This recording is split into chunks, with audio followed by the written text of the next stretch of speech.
ሰላም ጤና ይስጥልኝ የቻናሌ ቤተሰቦች እንደምን አላችሁ?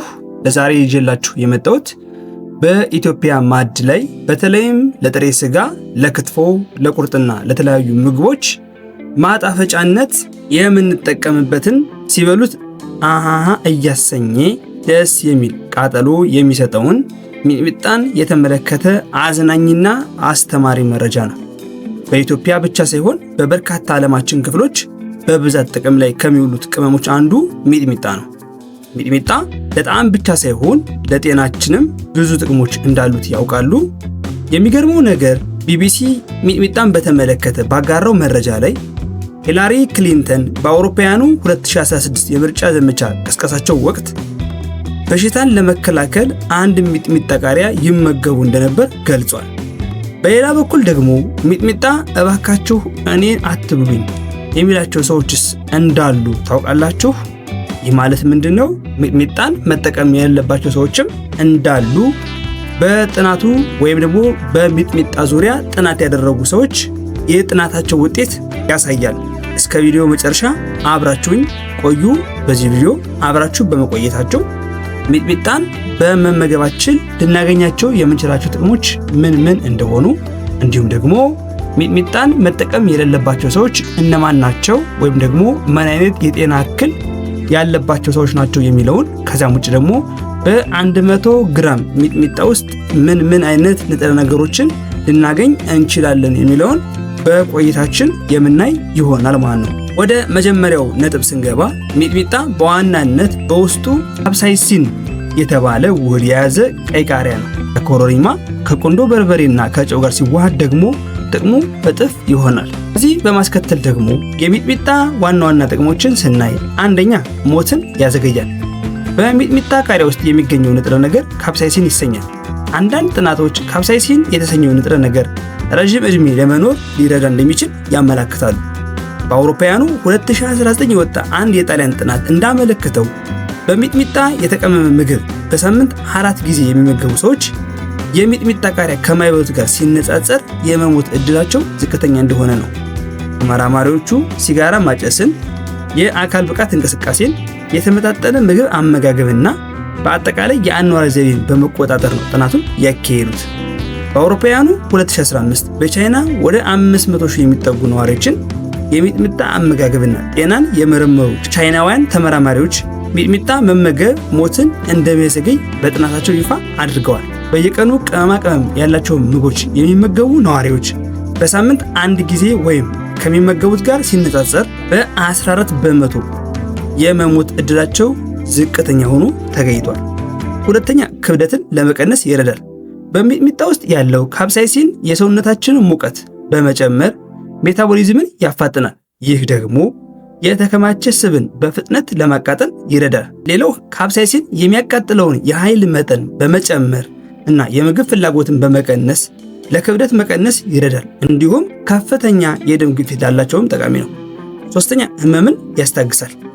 ምንም እንኳን ሲበሉት ቢያቃጥልም በሰውነት ውስጥ የህመም ስሜት አስተላላፊ የሆኑትን ነርቮች በማደንዘዝ የራስ ምታትን፣ የመገጣጠሚያና የጡንቻ ህመምን የመቀነስ አቅም አለው።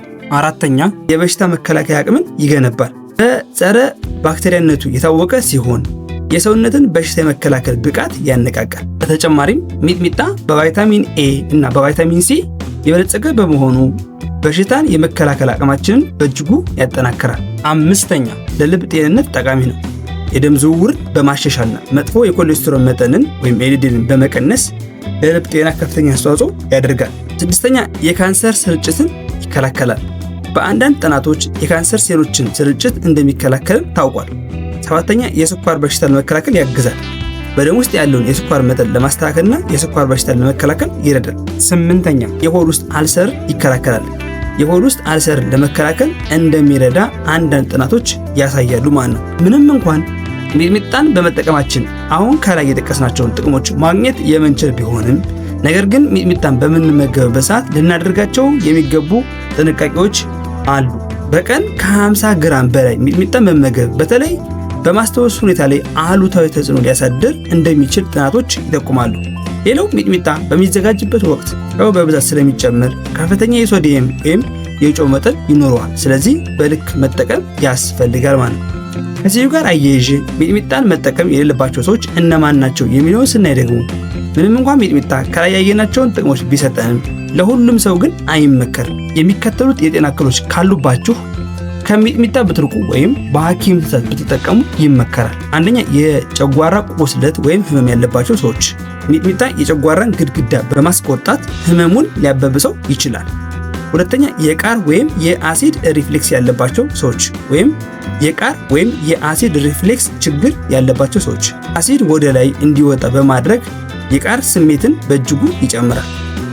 ሶስተኛ የኪንታሮት ህመም ያለባቸው ሰዎች በሚጸዳዱበት ጊዜ ከፍተኛ የማቃጠልና የህመም ስሜት ስለሚፈጥር ፈጽሞ አይመከርም። ሌላው አራተኛ ላይ የምናገኘው ከፍተኛ የደም ግፊት ያለባቸው ሰዎች ሚጥሚጣ ሲዘጋጅ ከፍተኛ መጠን ያለው ጨው ስለሚገባበት የደም ግፊት ሊጨምር ይችላል ማለት ነው። ስለዚህ የጨጓራ ቁስለት ያለባቸው ሰዎች፣ የቃር ወይም የአሲድ ሪፍሌክስ ያለባቸው ሰዎች፣ የኪንታሮት ህመምና ከፍተኛ የደም ግፊት ያለባቸው ሰዎች ሚጥሚጣን ከመጠቀማቸው በፊት በአካባቢያቸው ካለ የህክምና ባለሙያ ጋር ሊማከሩ እንደሚገባ፣ ከዛ ውጭም ደግሞ ሙሉ ለሙሉ መጠቀም እንደሌለባቸው ምንድነው ማለት ነው በጥናቶቹ ተረጋግጧል ማለት ነው። ምክንያቱም ያለባቸውን የጤና ችግር ስለሚያበብስ ማለት ነው። ከዚህ በማስከተል ደግሞ በ100 ግራም ሚጥሚጣ ውስጥ ልናገኛቸው የምንችላቸው ንጥረ ነገሮች ስናይ 100 ግራም ሚጥሚጣ ውስጥ 280 እስከ 320 ካሎሪን እናገኛለን። እንዲሁም ደግሞ ከ50 እስከ 55 ግራም ካርቦሃይድሬትን ከዚህ ውስጥም አብዛኛው ጤናማ ፋይበርን እናገኛለን። ፕሮቲንን ደግሞ ከ12 እስከ 15 ግራም፣ ስብ ደግሞ ከ14 እስከ 16 ግራም፣ ፋይበር ከ25 ግራም በላይ ለምግብ መፍጫነት በጣም ጠቃሚ የሆነው ማለት ነው። ማዕድናትን ስንል ደግሞ ከፍተኛ መጠን ያለው ፖታሺየም፣ አይረን እንዲሁም ደግሞ ካልሲየምን እናገኛለን ማለት ነው። የተከበራችሁ አድማጭ ተመልካቾቼ ለዛሬ ያዘጋጀሁላችሁ መረጃ ይህን ይመስል ነበር። እናንተስ ሚጥሚጣን በምን ምግብ ላይ አድርጋችሁ መብላት ትወዳላችሁ? እስኪ ከታች ኮሜንት ላይ ጻፉልኝ። ቪዲዮ ከተመቻችሁ ላይክ ማድረጋችሁን አትዘንጉ። ለቻናሌ አዲስ የሆናችሁ ደግሞ ሳብስክራይብ በማድረግ ቤተሰብ ይሁኑ።